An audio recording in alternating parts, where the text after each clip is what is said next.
So most of you have seen this story in snippets, and so let's bring up Tony and Marian. Give them a round of applause.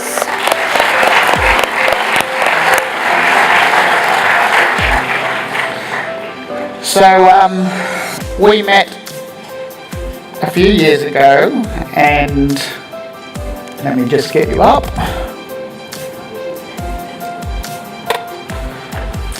You're the lucky ones, aren't you?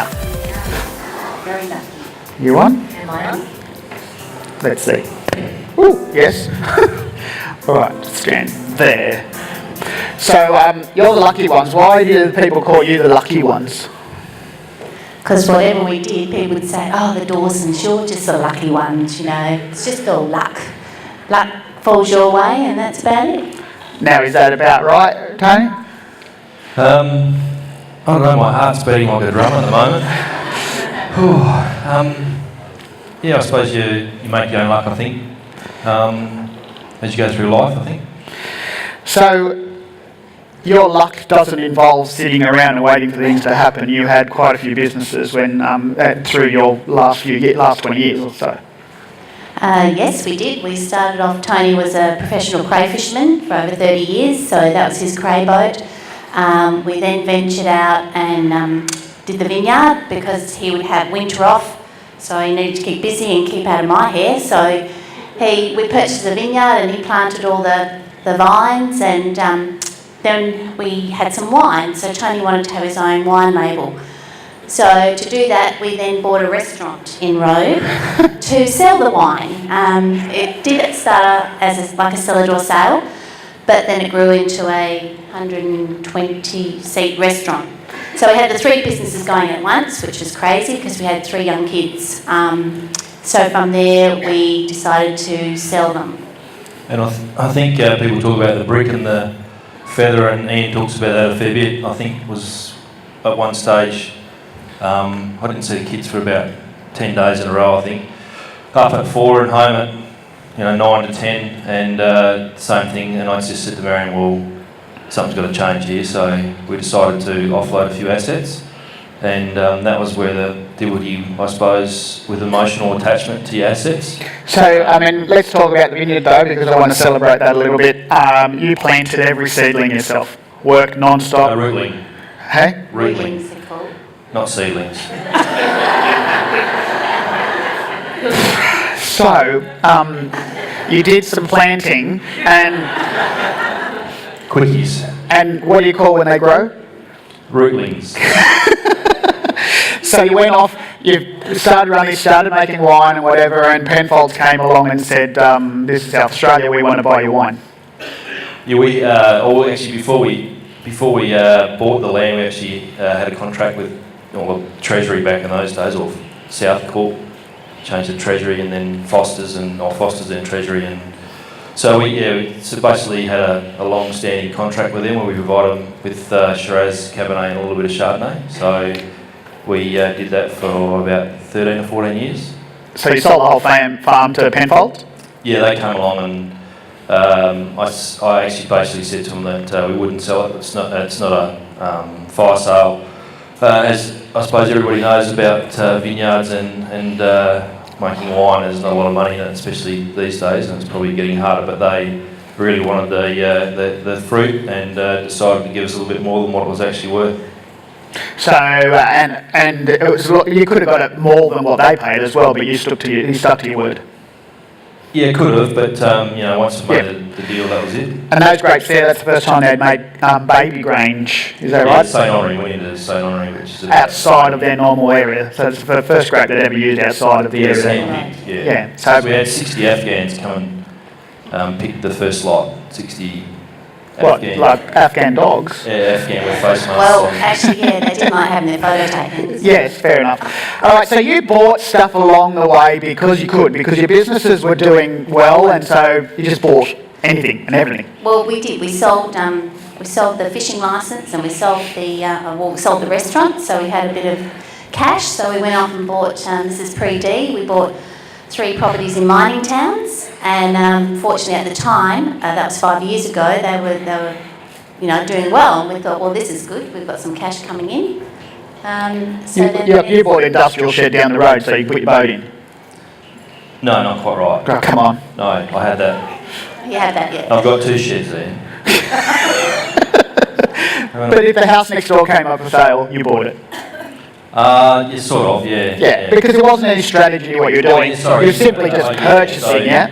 Fly by the seat of my pants. Absolutely. Yeah. And there was a day there where you went shopping, all the asset in the world, heaps of equity and whatever, and you wanted to buy a pair of shoes. Well, it's getting pretty hard. We Skyped Ian and Christine at one stage because we had all these assets, but there was no cash flow, and it was like, oh my God, what do we do? We sort of cornered ourselves, and it was pretty dismal there for a little while, but... That was the change for you. Sorry? That was the change for your that husband. That was a big change for me, yeah. Yeah, but Marian does have a fetish for shoes, though. So you bought stuff, you joined in 2012, asset protection was one of the first things you set up, but this is one of those properties that you bought that wasn't quite good for your portfolio. No, that was one that we bought because we fell in love with it. It was a unit, it was beautiful, it was new, it was furnished, and we just fell in love with it. So it was before Dipner, you went up there, you didn't go up there, you looked at it and on paper, you'd signed it with a condition in place before you won conditional, and you just didn't feel right about it? No, I didn't. And they flew up there? And even through the process I did company searches and all those sorts of things. This is all pre-D, and it was just like, I suppose in the end, throwing $50 bills, just $100 bills straight over the balcony.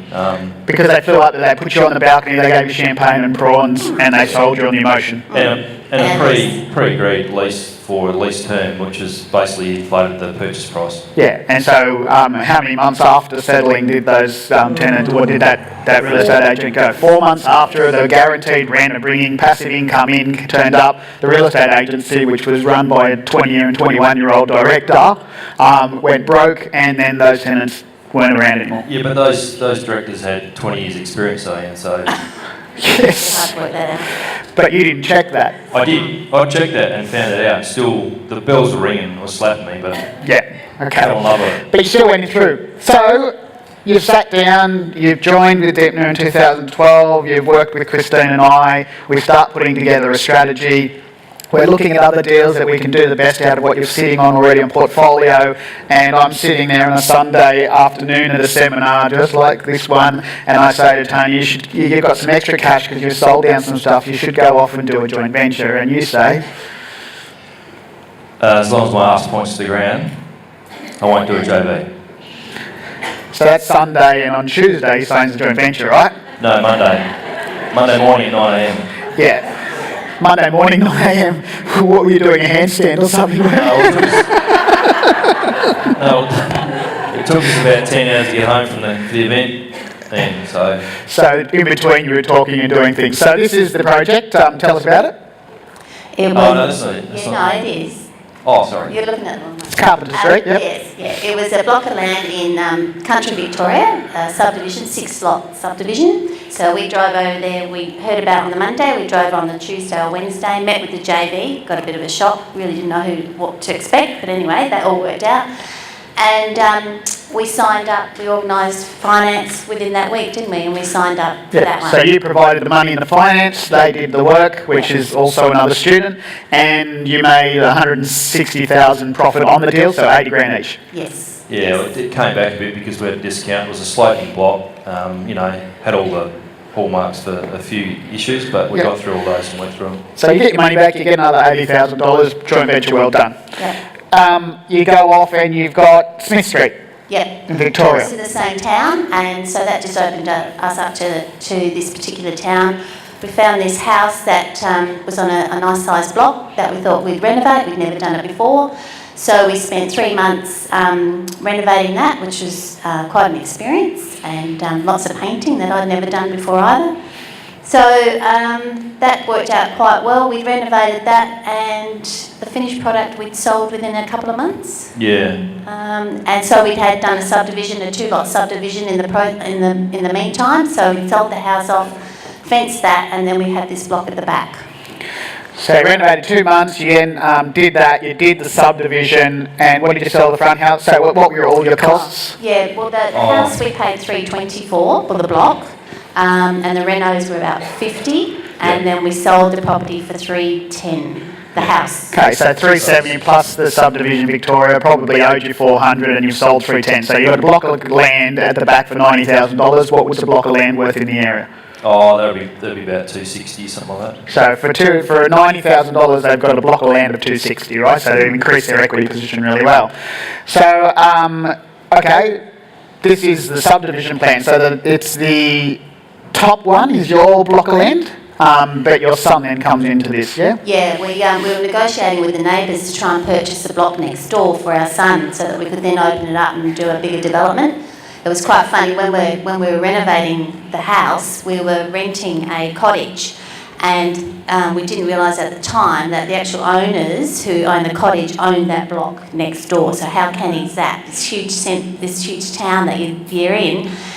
And I happened to be speaking to the guy that owned the house, saying, you know, we're renovating this place in this particular street. And he said, oh, we own a block in that street. What number are you doing? And I told him, and he said, oh, we got the one next door.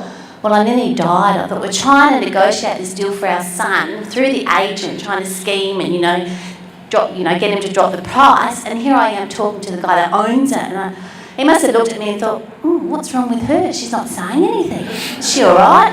I went in and told Tony, he said, what's wrong? What's happened? I thought someone died. All right, so here what we've got, this is your block of land, you've sold off the front of the house here, that block's now gone. Yep. You then negotiate next door and you involve your son. You lend your son $150,000, who is a plumber, is that right? Yes, yep. Good man, that boy.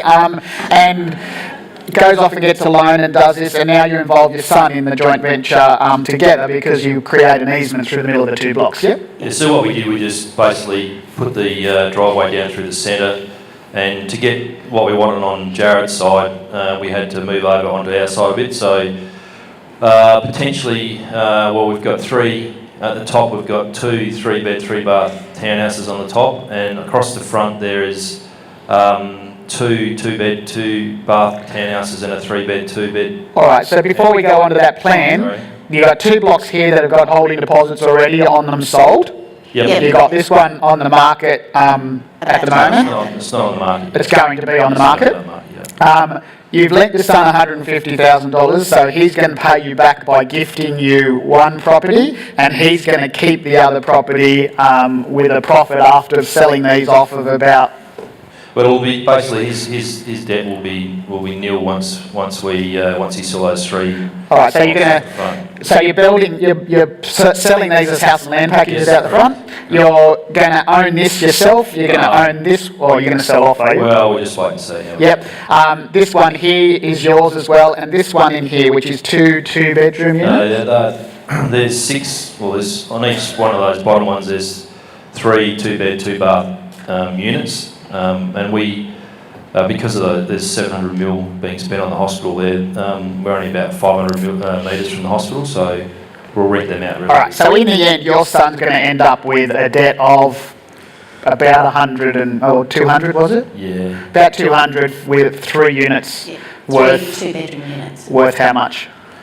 Oh, I mean, his equity gains could be about 600 or something like that, 500 to 600. How old is he? 23. Pretty good, isn't it, for a 23-year-old? So that's what it looks like there. You're waiting on the DA for the unit part of it there, and financials. We've actually got a meeting on Tuesday, consultation meeting with one of our objectors, and she's a bit concerned about the riffraff that we may be bringing into the area. That's something sometimes when I wouldn't call it regional, but it's a major town, you're going to get people's perception that this style of smaller units is going to bring low-cost housing, because Housing Commission builds little places and some people in Housing Commission are not that good. So people's perceptions get thrown out. You throw some decent artist impressions around what you're going to be doing there, and the council probably already knows. It's just someone that's having a complaint. You deal with it. What we're also doing is getting the real estate agent to write us up. We lost you. Yeah, write up a report for you. We've lost both now. So you're going to write up a report for that. On rental. Okay, so you're on the rental. So you've got an industrial block. Oh. You've got an industrial block there, and this is out in central Queensland, and you put an option on it, yeah? Yeah, we put an option on that 2010, and then it settled in 2012, I think, was it? And there was an already uplift of about, it doubled in value by the time we'd settled before we paid for it. Not a bad option, No, it's a good option. because you didn't have to take the option up, No. but you did, No. because it doubled in value, Yeah, right? we did, yeah. Okay, so you go in and you get a approval for a shed, and you start building the shed, but you needed to put guarantees and cash in for that to happen because you didn't have a tenant, right? So this is one of the strategies that Dipner and Ian and Christine helped us with, to utilise what we already had in our existing portfolio. So it was a big, it was a massive risk for us. I suppose we had no tenant, and the bank, they won't lend you the money unless you have some sort of guarantee, or if you've got a lease in place, they'll certainly throw it at you almost. So we had to put 150,000 into a sinking fund, which they had control over for 2 years in case we didn't get a tenant. Right, if in case you did get a tenant. But if you got a tenant, you got that money back out. Exactly, yeah. So while you're building, you come in and there's a tenant that comes and turns up and says, yeah, I want to rent. Yeah, sort of, yeah. It was a little bit more complicated than that, but... I'm simplifying it, but essentially there is a tenant that says, I want to take it up. And they do ask for some other things, and you have to change the plans and extend them. We had to get a change to the MCU, and then that incorporated around about an extra 400,000 spend, so an extra shed, a washdown area, a crane of about 70,000. So Yeah. it was a total of about 400,000. So that $400,000 at 7% is probably going to cost you $28,000, but it increased the rent by an extra 100. Yeah. So by spending that money, and the crane would be depreciable over a shorter period of time and all that sort of stuff. But you could have said to them, no, you go and put the crane in yourself at your cost, but there was benefit to putting the crane in, and we talked about that. Absolutely. Okay, so this is the shed finished, and what it looks like there. So it's your first commercial deal. The tenant is now in 5 other areas around the country, and they've said, you want to play, do exactly the same. You go find the land and the factory, and we'll take it, yeah? Yeah. And this is on a 5x5? Yeah, it's a 5x5 plus 4% increase, so with increase per annum. All right, so you secured the intent to lease, which meant you got more, and we talked about that, how it increased space. So you moved towards an agreement to lease with the 4% increases, passive income of over $210,000 a year on that one deal. Now, when you started, you had $2,500 passive income coming from the properties that you had, but you had no cash flow at all, really. Yeah. So We had equity, but we just couldn't utilise it. yep. So that's $210,000 passive income. I have to say it again. Give them a round of applause.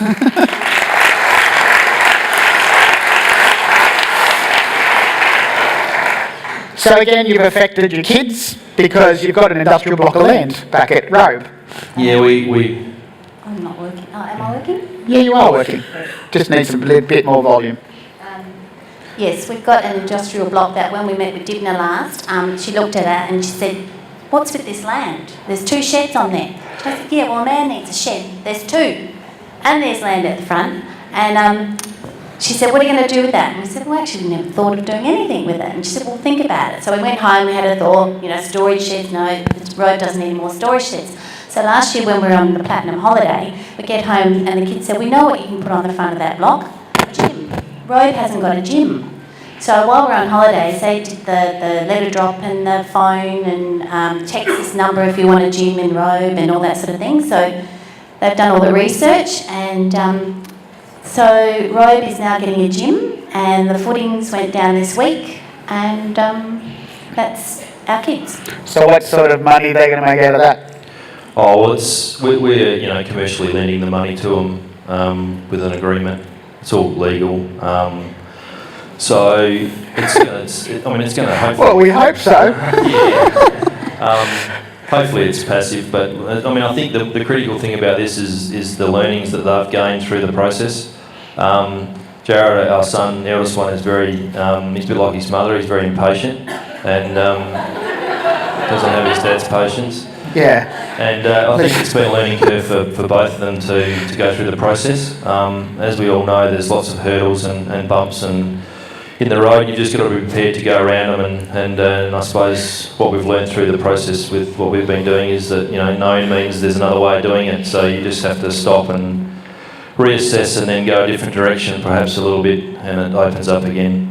So you've got some new deals on the horizon happening, obviously, because a few of those are closing up and finishing, so you've got other stuff coming? Yeah, we've got another commercial tenant that wants properties through regional Victoria, and they're prepared to do a 10-year lease, but we just got to find the right property. So we've been working on that for about 6 months now, and we've had 3 failures. Only the failure is that we just haven't found the right product. Yep. Now you work. You've got time on your hands now. You're not working flat out as you used to without seeing kids and whatever. And you've been, hanging around the road golf club since you were so cool. Yeah. Yeah, since I was a little boy. Yeah. And so for the last, I suppose, 3 to 4 years, we've been working on a development for the golf club. We've had a rezoning of some land, and also we've purchased some land to extend the golf course into an 18-hole golf course. So gone through I suppose with the experience that we've gained, I've been working on that. I'll probably spend probably 70% of my time doing that now. Do you charge for it? No.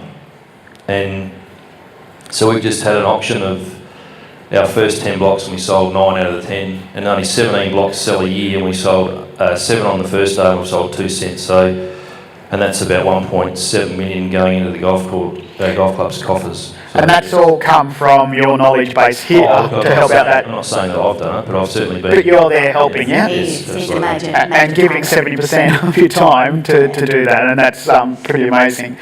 So cash flow position started at $2,500, now over $250,000. Plus, your equity gains over $1 million since the time you've been with Dempner and working with myself and Dempner personally.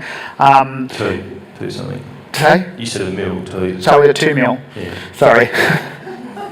What's one between friends? I'll have one of yours.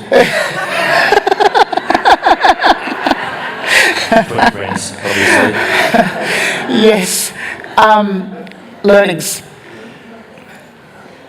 What have I got there? Yeah. Do you want your glasses? You've got to use the tools. Oh, you have to use the tools. And one of the things I have really learned, as Tony mentioned before, I have had to become very patient because obviously when you do these deals, it doesn't happen straight away. So that's been a big learning curve for me. And to share your experiences with people and your family. Like, we've introduced our family, which is really exciting, not only our kids, but my sister and her husband. So it's just wonderful. And to be here and you just get so excited and a buzz when you meet these people again. It's just a wonderful family to be a part of. So, Tony? I think the critical thing is that it's not a competition when you come to these sort of events. It's more of a sharing of knowledge. And I suppose some of the businesses I've been involved with is very competitive, like cutthroat competitive. So you don't get a lot of feedback, I suppose, how to improve. So that's what I find really exciting, is that everybody's prepared to share their knowledge and it's not a competition. I want to commend you because I've worked with a lot of students over the last 5 years, and having students like yourself really makes Christine and my jobs really easy, because we set a plan together, we sit down and we say this is what you need to go off, and you just go off and do it, and you did amazing around that time. You're now kicking bigger goals, platinum, doing other things as well, so I just want to congratulate you on that. Yeah. Thank you.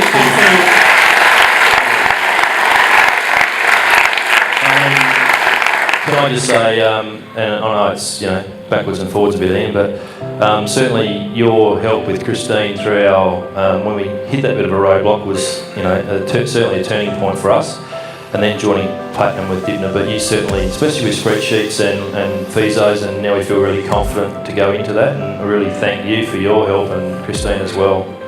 Thank you. Yeah.